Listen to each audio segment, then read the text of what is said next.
Hi, welcome to our YouTube channel. If you're new here, please don't forget to subscribe. So in this video, I'm gonna teach you on how to show your followers count on your Facebook profile. So let's get started. So first go to your Facebook app. So I'll show you first my Facebook profile. Watch this. So let's try to view us.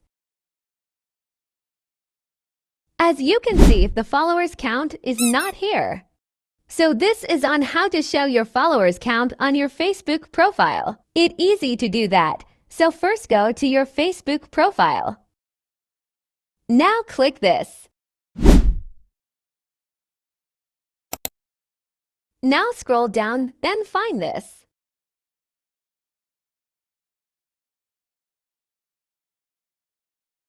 Now click this.